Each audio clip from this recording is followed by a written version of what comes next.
Ni nini huko jamani? Busara inahitajika. Busara? Basi njoo kwenye meza ya busara. Una utata, una tashwishi, unazongwa.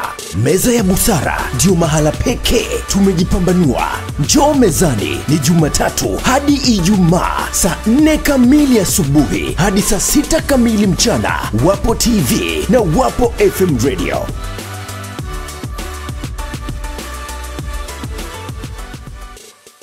Msikilizaji wa Wapo Radio FM na mtazamaji wa Wapo TV, karibu katika kipindi maalum. Kipindi hiki kinaangazia matamasha ya neema kwa mwaka huu 2023, matamasha yanayoandaliwa na kuendeshwa na mtumishi wa Mungu Askofu Neema Sikatenda kutoka Jamhuri ya Kidemokrasia ya Kongo, na ambaye amekuwa akifanya huduma zake katika nchi tofauti tofauti duniani. Askofu Neema Sikatenda anafanya huduma za kiinjili nchini Jamhuri ya Falme za Kiarabu kule jijini Dubai, lakini amekuwa akihudumu Ufaransa, Angola na mataifa mengine. Sasa hivi mtumishi huyu ametembelea Tanzania. Sasa kipindi hiki maalum kinaangazia ujio wake hapa nchini. Amefanya matamasha haya dunia nzima, na hapa Tanzania tamasha hili limeanza tarehe 1, litahikimika tarehe 4 mwezi huu wa 6. Sasa anaonaje mwitikio wa huduma hizi hapa nchini? Ana kipi cha kusema kwa watumishi wa Mungu hapa Tanzania? Matarajio yake ni yapi kwa matamasha haya makubwa kwa siku zijazo, na ana ujumbe upi maalum kwa watumishi wa Mungu? Katika studio zetu za Wapo TV na Wapo Radio FM yuko na mwenyeji wake Askofu Mkuu Sylvester Gamanywa. Viongozi hawa watazungumza mambo kadha wa kadha, na utapata nafasi wewe kushirikiana nao kupitia ujumbe mfupi wa maandishi kwa 0736777126. Wasikilize watumishi wa Mungu, alafu tutumie ujumbe kwa 0736777126. Kwa niaba ya Askofu Mkuu Sylvester Gamanywa, Askofu Neema Sikatenda, mimi ni Edna Malisa. Karibu tu sote. Mtazamaji na unayetusikiliza hivi sasa, nilipotambulishwa kwako, nipo studio hapa na mgeni huyu ambaye matangazo yamesikika sana nje. Sasa mwenyewe yuko hapa live. Nachukua nafasi hii kukaribisha, karibu sana Askofu Neema katika studio za Wapo Media, Wapo TV na Wapo. Karibu sana. Sasa umekwisha kuwepo hapa Tanzania kwa mara ya kwanza, umefanya huduma nje sehemu tofauti tofauti. Umepata mwitikio wa namna gani na unatuonaje wa Tanzania? Batu bayambi ndenge nini ministeri nayo au na Tanzania be omoni ba Tanzania baza batu ndenge nini? J'ai béni le Seigneur, j'ai béni les téléspectateurs qui sont en train de nous suivre. Anasema anambariki Mungu sana na anawabariki wote ambao wako na mtazama sasa hivi. Et j'ai béni aussi les musées Askofu Gamanywa. Lakini pia anambariki sana mzee wetu Askofu Gamanywa. C'est une grande joie parce que c'était là à l'aéroport pour me recevoir. C'était un grand signe. Vous êtes des icônes dans cette nation. Te déplacer jusqu'à l'aéroport, ça m'avait beaucoup touché. Lakini nilibarikiwa sana kukuona wewe ndio ulikuja kunipokea na kuona kwa heshima yako jinsi ilivyo katika nchi hii, lakini unakuja kunipokea. Kwa kweli mimi nilifurahi sana. Parce que Jésus-Christ a dit, c'est lui qui veut entrer dans le royaume de Dieu, il doit se faire comme un petit enfant. Sababu Yesu alisema kwamba yule ambaye anataka kuingia katika ufalme wa mbinguni lazima ajishushe, ajifanye kama mtoto. Et ce geste-là me va droit au cœur. Na mimi kwa kweli tendo hilo limenifanya niwe na furaha sana moyoni mwangu. Donc pour revenir dans votre question, na tukirudi sasa katika swali lako, en tout cas je suis bien reçu comme je viens de le dire. Mimi nasema hivi, nimepokelewa vizuri sana kama vile nimesema sasa hivi. C'est vrai que Dieu nous a donné la mission de y aller partout dans le monde pour prêcher l'évangile. Ni kweli Mungu ametupatia hiyo kazi ya kwenda mahali popote duniani tuhubiri injili. C'est ça notre laissez-passer. Na hii ndio anoni ya kitambulisho ya kupita. Marc chapitre 16 verset 15. Katika Marko sura ya 16 mstari wa 15. Allez partout dans le monde. Anasema enendeni ulimwenguni kote. Prêcher l'évangile à toute la création. Na hubirini injili kwa mataifa yote. La Bible dit, Biblia inasema dans Luc chapitre 9, katika Luka sura ya 9 verset 1, mstari wa kwanza, Jésus appela les 12. Yesu akawaita wale 12. Il leur donna le pouvoir et l'autorité de prêcher l'évangile et de guérir les malades et de chasser les démons. Akawapatia mamlaka ya kuponya watu magonjwa, kufukuza mapepo na kuponya magonjwa. Et dans Luc chapitre 10, Na katika Luka sura ya 10, cette fois-ci, ce n'était pas les 12 comme Luc 9, 1, mais c'était 70, 70. kwa mara hii sasa sio tena wale 12, lakini inakuwa ndo watu 70. Il leur recommanda la même chose, Akawaambia hivyo hivyo pia. d'y aller prêcher l'évangile, Akamwambia nendeni mhubiri injili pia, de chasser les démons, fukuze mapepo de guérir les malades na muwaponye et wagonjwa de libérer le peuple. na muwafungue waliofungwa. Et l'apôtre Paul dit, malheur à moi si je n'annonce pas l'évangile. Na Paulo anasema kwamba ole wangu kama sitahubiri injili. Donc, l'évangile, c'est ce qui nous a engendrés. Manake injili ndio kitu ambacho kimetuzaa. C'est l'évangile du fait qui nous a engendrés. Ni injili ya moto ndio imetuzaa. Donc, quand on ne prêche pas l'évangile, on se sent comme malade. Manake tusipohubiri injili tunajisikia kama tumeumwa. Voilà pourquoi ma présence ici à Tanzanie, Dar es Salaam, Ndio kwa maana uwepo wangu hapa Dar es Salaam, je suis tellement béni. mimi nimebarikiwa sana. Par ce grand programme qui est fait, Kwa program kubwa hii ambayo imefanyika. 2 programmes. Kuna program 2. Le premier programme qui est représenté par notre ambassadeur Christian Chouchou. Program ya kwanza imeasilishwa na balozi wetu Christina Shushu. Neema Festival. Neema Festival. Une grande vision que Dieu m'a donnée pour que les enfants de Dieu s'épanouissent dans le monde des affaires. Ni vision kubwa ambayo Mungu alinipatia ili watu wa Mungu watanuke katika masuala ya kibiashara. Et la deuxième objectif, c'est la conférence des pasteurs pour en quelque sorte élever leur capacité. Lakini program ya pili ni kuongea na wachungaji au watumishi wa Mungu ili kuwainua katika weledi wao. Ça veut dire que le Saint-Esprit est en train de nous parler sur l'intelligence du temps. Manake Roho Mtakatifu iko natusemesha kuhusiana na akili ya wakati. Parce que faire les choses avant le temps, c'est vraiment mauvais, et faire les choses après le temps, c'est mauvais. Manake ni kosa sana na kufanya vitu kabla ya wakati na kufanya vitu baada ya wakati. Voilà pourquoi nous avons besoin de l'intelligence du temps. Ndio kwa maana tunahitaji sana akili ya wakati. On est en train de développer le livre de Daniel chapitre 9. Tuko tunaelezea kitabu cha Daniel sura ya 9. La Bible dit dans le verset 1, 2, Daniel, il a lu dans le livre de Jérémie.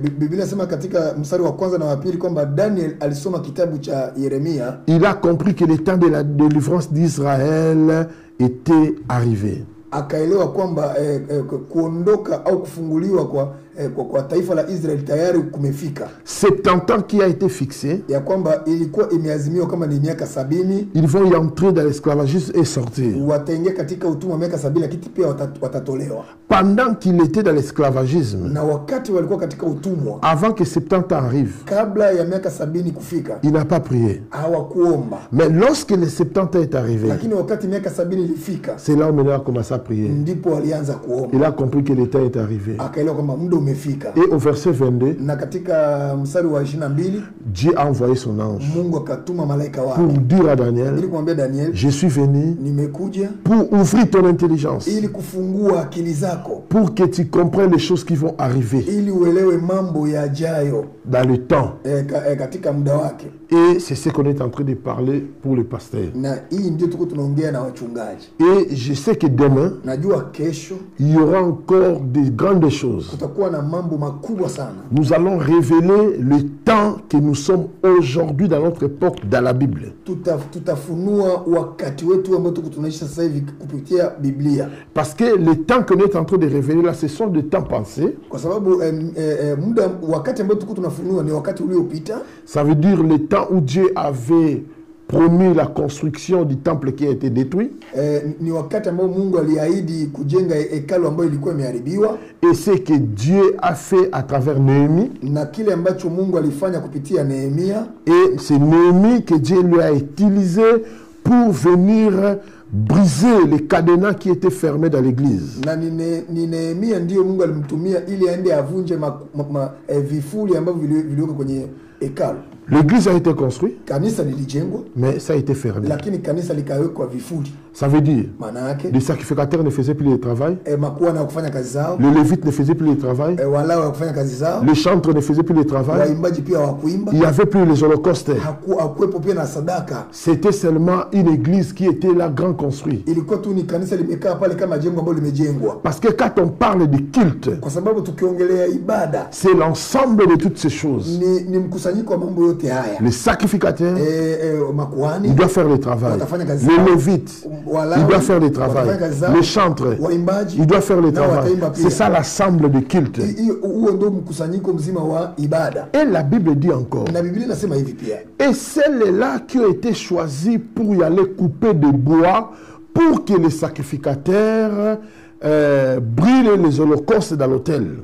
Eux aussi ne faisaient pas le travail. na kulikuwa na watu ambao waliwekwa pale ili waende wakate miti ili walete kanisani ili makuhani wachome zile sadaka za kuteketezwa, lakini nao pia hawakufanya vile tena. Donc les sacrificateurs étaient là, Na maana yake makuhani walikuwepo pale, ils attendaient le bois qui arrive, walisubiri kuni ziletwe, mais le bois n'arrivait plus. lakini kuni hazikuletwa. Les gens qui devaient y aller couper des bois n'y allaient plus. Watu wale ambao walitakiwa kwenda kukata hizo kuni hawakwenda tena. Donc c'est ce qui fait l'ensemble de culte. Na hivyo ndio vinafanya mkusanyiko mzima wa ibada. Et Néhémie est venu ouvrir l'église. Lakini Nehemia alikuja kufungua sasa hekalu. Et il a appelé Esdras. Na akamuita Ezra. Esdras qui était docteur de la parole. Na Ezra alikuwa ni mwalimu wa neno la Mungu. Il a commencé à rappeler le peuple d'Israël sur la loi de Dieu. Akaanza kuwafundisha na kuwakumbusha kuhusiana na sheria za Mungu. Sur chaque catégorie à partir des sacrificateurs, lévites, les chantres et tous ces gens. Akawakumbusha makuhani, waimbaji, Walawi na watu wote akawakumbusha.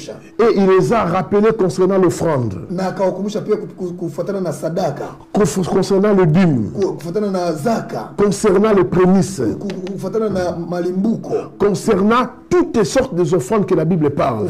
Kulingana na mambo yote ya sadaka ambayo Biblia inaongelea. Et la Bible dit les gens ils ont commencé à pleurer. Na Biblia sema alipokuwa anawakumbusha watu wakaanza kulia. Et ils ont décidé. Na wakaamua. Cette fois-ci nous allons encore commencer à donner les offrandes. Wakasema sasa hivi sasa tutarudia tena kutoa tena sadaka. Nous allons commencer à donner les dîmes. Tutaanza kutoa tena moja. Nous allons commencer à donner des prémices. Kutoa tena malimbuko. Tous les offrandes qui est écrit dans la loi de Moïse. Sadaka zote ambazo zimeandikwa katika sheria za Musa. Ils ont décidé de commencer à les leur donner. Wakaamua sasa kwanza kuzitoa tena. Et ce sont des choses qu'on est en train d'enseigner. Hivi ndivyo vitu tunavyoviongelea. Ça c'est le temps qui a été fixé. Huu ni muda ambao uliwekwa. 49 ans. Ilikuwa ni miaka 49. Ça ne pouvait pas passer 49 ans. Isingevuka wala kutambuka 49. Parce que dans 50 ans en Israël, kwa sababu mwaka wa 50 katika Israel, c'est le jubilé. Ilikuwa ni mwaka wa jubilee. Personne peut travailler. Hakuna mtu ambaye angefanya kazi tena. C'est la Pentecôte. Ilikuwa ni Pentecost. Personne doit travailler. Hakuna mtu angefanya kazi tena. Parce que Dieu doit commencer une nouvelle histoire. Kwa sababu Mungu angeanza na historia nyingine. Et voilà pourquoi demain, ndio kama na kesho, nous allons maintenant y entrer dans les nouvelles histoires, dans les nouveaux temps. Tutaingia sasa katika historia mpya ya wakati mpya. Et dans ce temps-là, na katika muda huo, ça va nous amener jusqu'au temps ici là. Itatuleta mpaka katika muda wetu wa leo sasa. Je ne sais pas si on aura le temps de tout terminer ça. Sijajua kama tutakuwa na muda wa kumaliza yote. Nous allons faire un effort. Lakini tutajitahidi tu. Amen. Hein? Amen. Et ma prière, na maombi yangu, je reviendrai encore. Nitarudi tena hapa Tanzania. Pour un grand programme de conférence de pasteurs. Nitarudi hapa kwa ajili ya kongamano kubwa ya wachungaji. Et pour une grande action évangélique. Na itakuwa pia kwa ajili ya kazi kubwa ya injili. Et je pense que c'est ce que je peux dire pour le moment, c'est ça. Najua hichi ndicho naweza nikasema kwa sasa hivi kwanza. Amen. Amen. Mtazamaji wa Wapo TV na unayesikia kupitia Wapo Radio, unajua mimi nimewasikia manabii wengi na kuwasikiliza na naendelea pia kuwasikiliza, lakini hapa tuna nabii ambaye ana content yaani ana ujumbe, hatabiri mambo binafsi, ana ujumbe, ana ufunuo kwamba yuko hapa kwa wakati, na kuna mambo ambayo lazima yafanyike katika wakati wake. Sasa huo ni ufunuo, na inawezekana Watanzania hatujui alama za nyakati. Anapokuja mgeni akazungumza mambo ya kuangalia nyakati, maana yake ni kwamba huu ni wakati wa kujiliwa kwetu. Kuna wimbi la uamsho ambalo linakwenda kufumuka, na wanakuja watu kusema kila mtu kwa wakati wake. Huyu ni mmoja wapo. Ninashukuru kwamba anatiririka katika neno, sio maneno. Hilo ndio mimi nafurahi hasa katika studio hizi, kwa sababu pia mimi najua niko makini kukaribisha watu kuingia humo ndani, na hasa wenye majina kama ya kwake. Sasa kwa nimemruhusu yeye akaingia, maana miwani imeangalia na ikathibitisha kwamba ni mtu salama. Amen. Katika kauli, katika ufunuo. Tuendelee kumsikiliza wakati yuko Tanzania, katika mikutano ambayo inaendelea akiwa hapa Dar es Salaam, na hasa watumishi wa Mungu na wengine ambao wanahudhuria kwenye ile mikutano anayoiendesha. Amesema atarudi tena Tanzania kuongea na watumishi wa Mungu. Hiyo ni ahadi. Tafadhali naomba mtumishi, ahadi hiyo itimie ikiwezekana kabla mwaka huu hujaisha.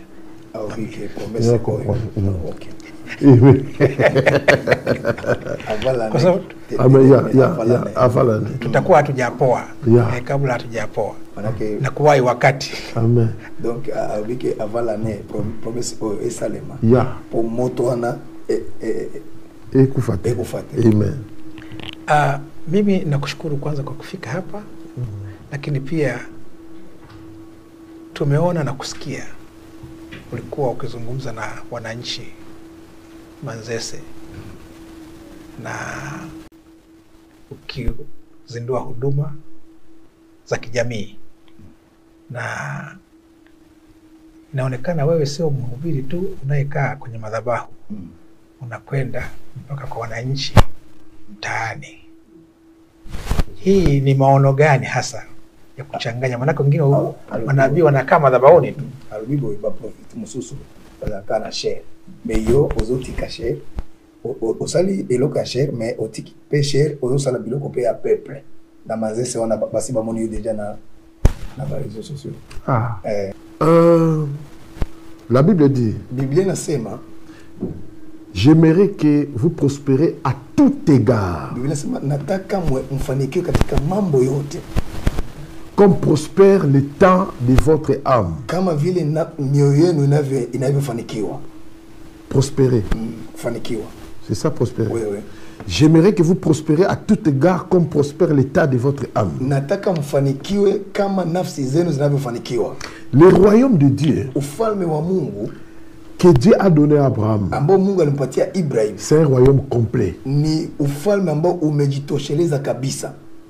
Le salut, wokovu, la guérison, uponyaji, la délivrance, ufungulivu, et l'épanouissement dans la vie sociale. Lakini pia maendeleo ya mambo ya kawaida ya kimaisha. Vous savez, la Bible dit, unajua Biblia inasema dans Genèse chapitre 15, katika Mwanzo sura 15 verset 1, mstari wa kwanza, Dieu dit à Abraham, Mungu anamwambia Ibrahim, je suis ton bouclier, kwamba mimi ni ngao yako, et ta récompense sera grande. Na mafanikio yako itakuwa makubwa sana. Et Abraham dit, si ma récompense sera grande, mais je n'ai pas l'enfant. Anasema kama mimi nitafanikiwa, mbona sina mtoto? Je préfère prendre Eliezer, l'enfant de serviteur qui est né dans ma maison. lakini nina Elezeri tu katika nyumba yangu mimi. L'enfant qui est né, c'est un serviteur. Yani mtoto ambaye amezaliwa ni mtumishi. C'est lui qui doit hériter. Ni yeye ndiye atarithi. Dieu dit non. Mungu akwambia hapana. Je te donnerai une postérité. Mimi nitakupatia uzao. La Bible dit, Biblia inasema Abraham crie. Ibrahim akaamini. Et Dieu lui dit maintenant, sors de la tente là où tu es. Na Mungu akamwambia toka katika hema lako pale ulipo. La Bible dit dans Genèse chapitre 15 verset 6. Biblia inasema katika Mwanzo ile sura 15 lakini mstari wa 6. Abraham sortit. Biblia inasema Ibrahim akatoka. Il vit les étoiles comme nous voyons de là ici. Akaona nyota kama tunavyoona mwanga hapa. Est-ce que tu peux compter?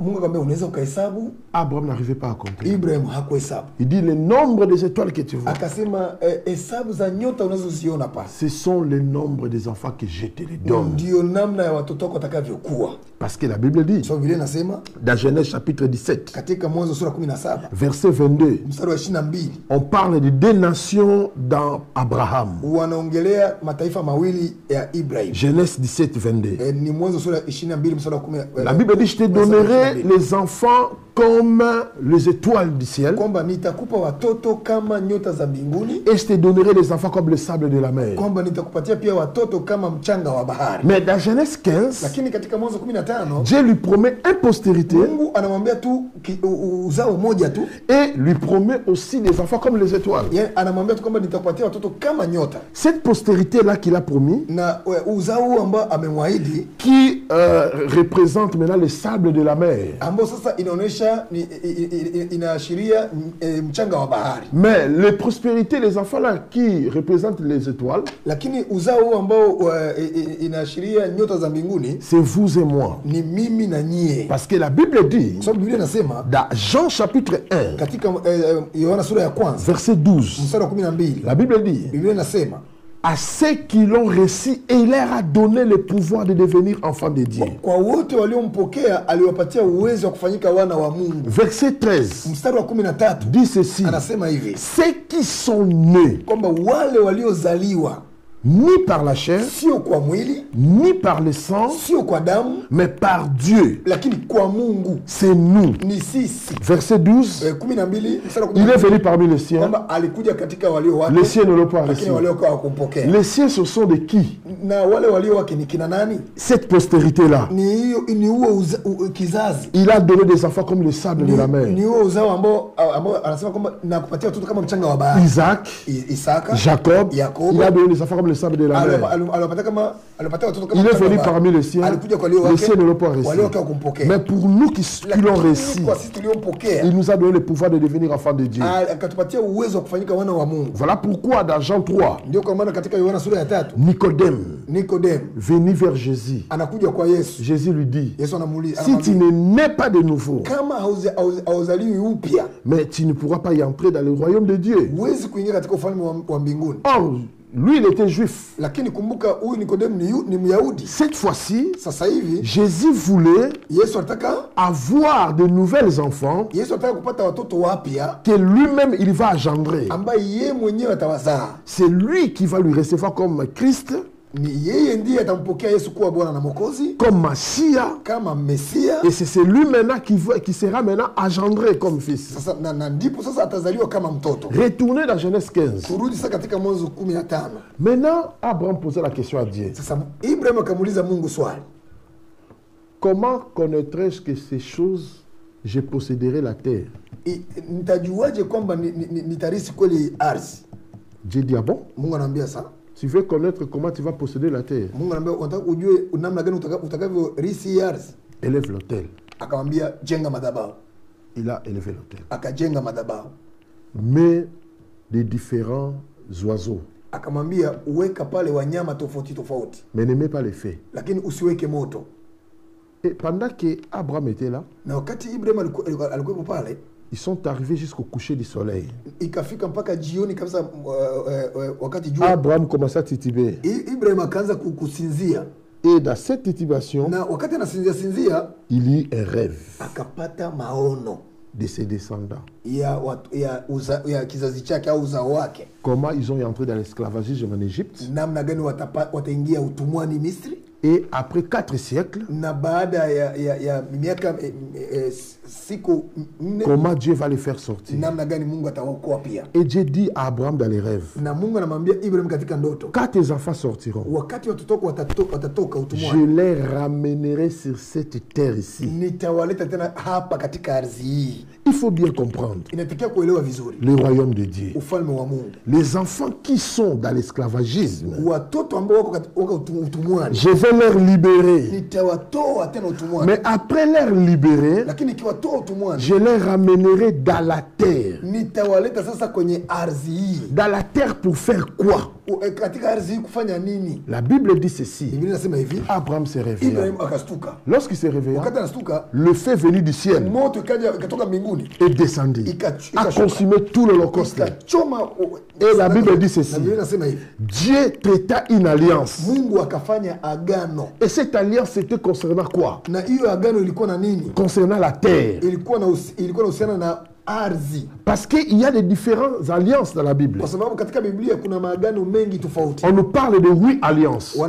Biblia inatuzungumzia agano 8 Ce qu'on appelle des grandes alliances. ambazo ni agano kubwa. Il y a aussi des petites alliances. Lakini pia kuna maagano madogo madogo. Et cette alliance-là, Na ili agano c'était, ça veut dire, Dieu a fait l'alliance que je jure, je te donne cette terre. ilikuwa ni agano ambalo Mungu anaapa kwamba nimekupatia hii ardhi. Or, dans cette terre-là, Lakini katika hii ardhi hapa il y avait 7 nations puissantes kulikuwa na mataifa 7 yenye nguvu qui contrôlaient cette terre-là. ambao walikuwa wanaangalia hiyo ardhi. Les Jébusiens, Kulikuwa Wayebusi, les Éthiopiens, kulikuwa les Cananéens. Wakanani. Donc, tous ces 7 nations-là puissantes, Yaani haya mataifa yenye nguvu, Dieu décide. Mungu akaamua Il dit cette terre, akasema, je ardhi donnerai à tes enfants.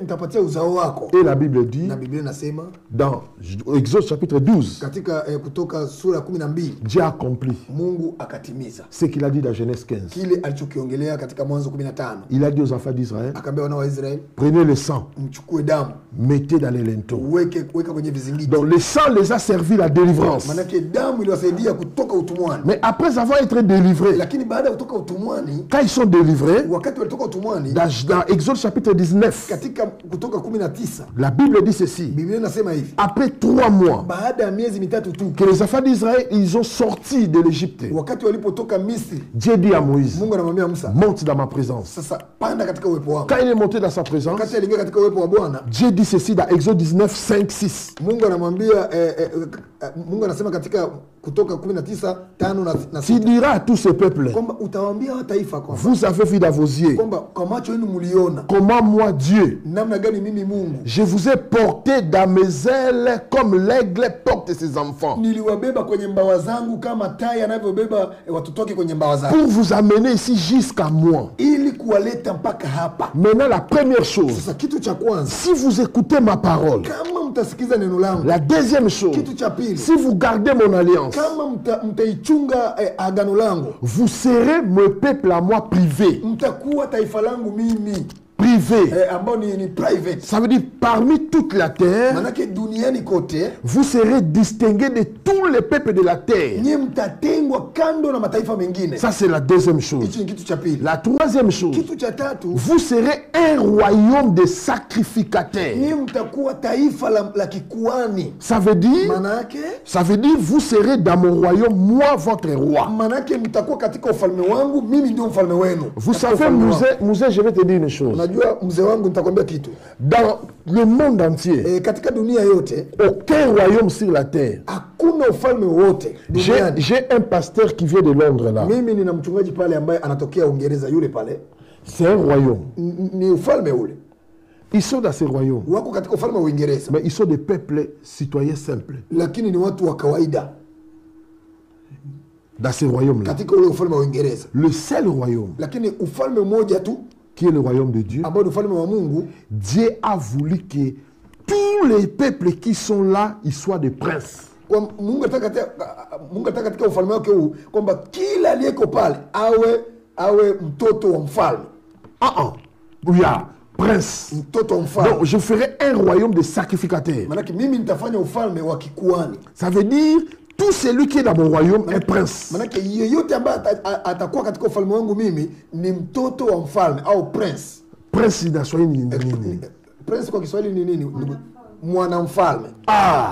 Donc il soit un prince. Manake lazima awe mwana mfalme. Quand on parle d'un prince, wakiongelea mwana mfalme, il doit régner. Manake ni mtu ambaye atatawala. Voilà pourquoi la Bible dit. Ndio maana Biblia inasema d'Apocalypse, katika Ufunuo chapitre 5 verset 10, sura ya 5 mstari wa 10, tu as fait d'eux kwamba uliwafanya un royaume ufalme de sacrificateurs ya kikuani pour notre Dieu. Kwa ajili ya Mungu wetu. Ils régneront sur la terre. Watatawala duniani. La terre. Kwenye ardhi. Dieu les a donné la terre. Mungu aliwapatia ardhi. Voilà pourquoi avant d'y entrer dans la terre, ndio kwa maana kabla ujenga kwenye ardhi, Dieu a donné la loi de la terre. Mungu alitoa kwanza sheria ya ardhi. Avant d'y entrer, kabla ujaingia, ils ont commencé à étudier la loi de la terre. Wakaanza kujifunza sheria za ardhi. La loi de la terre c'est quoi? Sheria ya ardhi ni nini? Semer, ni kupanda et récolter. Na kuvuna. Ça veut dire, maana yake, dans la terre que vous allez entrer, katika ardhi mtakao vous ne serez pas des pauvres. Nyie hamtakuwa maskini. Le sang vous a délivré. Damu iliwaokoa. Mais cette fois-ci, sasa hivi, vous entrez dans la terre pour semer ili mpande et récolter. Na mvune. Et les jours de récolte, na siku ya mtakapovuna, vous allez faire 7 semaines. Mtafanya majuma 7 au wiki 7. Entrer seulement de récolter. 7 semaines. Wiki 7. 49 jours. Yani ni kama vile mnafanya siku 49. Vous êtes en train seulement de récolter. Et le 50e jour, na hiyo siku ya 50 sasa, vous allez fêter les récoltes. Mtasherekea mavuno yenu. Ça veut dire fêter cette récolte veut dire Pentecôte. Manake kusherekea hayo mavuno manake Pentecost. Et c'est ce que Dieu a accompli dans Acte 2. Ndio kitu ambacho Mungu alitimiza katika Matendo sura ya 2. Jésus les a laissés. Yesu akawaacha. Il est monté au ciel. Akapanda mbinguni. Parce que c'était la Pâque. Maana ilikuwa ni Pasaka. Et ils sont restés là. Wao wakabaki hapa. Or Dieu, lakini Mungu, il attendait. Alikuwa nasubiri. Il dit je vais faire un événement. Mungu akasema nitafanya kitu hapa. Mais pour faire cet événement, lakini ili nifanye hii event hii, ça doit être coïncidé avec un événement terrestre. Lazima iungane na event nyingine ya duniani. Et cet événement terrestre c'était quoi? Na event ya duniani ilikuwa ni nini? C'était le jour de la fête de la moisson. Ilikuwa ni siku ya sherehe ya mazao. C'était le jour où ils ont clôturé la moisson, maintenant ils doivent fêter la moisson. Ilikuwa ni siku ambao walimaliza kuvuna, sasa lazima washerekee. La Pentecôte. Ndio Pentecost. Dieu a dit c'est bon. Maintenant, sasa, je vais faire ce que j'ai décidé. Mimi nitafanya kile nilichokiamua. Il a répandu l'esprit. Akamwachilia roho. Le jour où la terre, siku ambayo dunia célébrait ilikuwa inasherekea ce qu'ils ont récolté, ile walichovuna, le ciel dit, lakini mbingu zinasema, moi aussi, na mimi Mungu, je vais célébrer une récolte. Na mimi nitasherekea na mimi mavuno. Le jour là, siku hiyo 3000 personnes sont sauvées. Watu 3000 waliokolewa. Dieu aussi a récolté. Na Mungu nakavuna naye pia. Tu comprends? Donc pour dire, l'évangile que Dieu nous a donné, injili ambayo Mungu ametupatia, ce n'est pas l'évangile de la pauvreté. Sio injili ya umaskini. Il nous a délivrés. Alitukomboa. Il nous a donné la terre. Akatupatia ardhi. Pour s'aimer. Ili tupande. Pour récolter. Na tuvune. Les récoltes. Na mavuno. Est encore plus meilleur que les jours de la semence. Mavuno ni kitu kizuri sana kuliko hata siku ya kupanda. 49 jours de récolte. Yani mnavuna siku 49 zote. Alors les actes qu'on est en train de faire là, sasa haya matendo ambayo Mungu tunayafanya, ça montre que inaonyesha kwamba on avait semé, inaashiria kwamba tulipanda, on est en train maintenant de récolter. Na sasa tuko tunavuna. Et ce qu'on est en train de récolter là, on ne peut pas les garder seuls. Parce que Dieu avait tiré les oreilles des enfants d'Israël. Il a dit, écoutez, je vous donne 49 jours de récolte. Les jours où vous allez récolter, vous n'allez pas récolter tous les champs. Vous allez récolter, vous allez laisser 10% des champs. Pourquoi? Pour les étrangers et les pauvres. Voilà pourquoi la Bible parle des rites. Il était un étranger. Moab. Mais en Israël, il a fait sa part. Il est arrivé au moment des récoltes. Sa part aussi, même si c'était petit, était là. Si réellement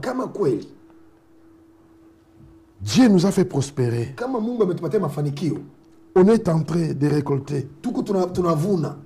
Il faut dans notre récolte, Inatakia katika mavuno yetu la part des pauvres aussi doit se trouver. tuwe na sehemu pia ya masikini ionekane pale. Et la part des étrangers doit être là. Lakini pia sehemu ya wageni pia. C'est ça l'évangile pire. Na hiyo ndio injili ya kweli. Amen.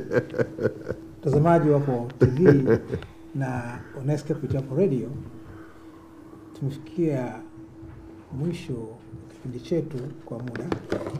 Naomba nikukumbushe mtazamaji na msikilizaji, na wakati huo nikimwomba mgeni wetu, amesema atarudi tena na atataka kuongea na watumishi wa Mungu, wachungaji na watumishi mbalimbali. Ninaomba ajenda itakayokuleta, utahubiri injili hadharani. Vous allez prêcher en dehors. Lakini wachungaji na watumishi, Mais les serviteurs, naomba somo hili tu, naomba somo hili tu albi oyo zoloba ao la uchumi. Eloko ya nani ya finance. Umesema tumezaliwa mara ya pili kwa watoto wa mfalme, na hakuna mtoto wa mfalme ambaye ni maskini.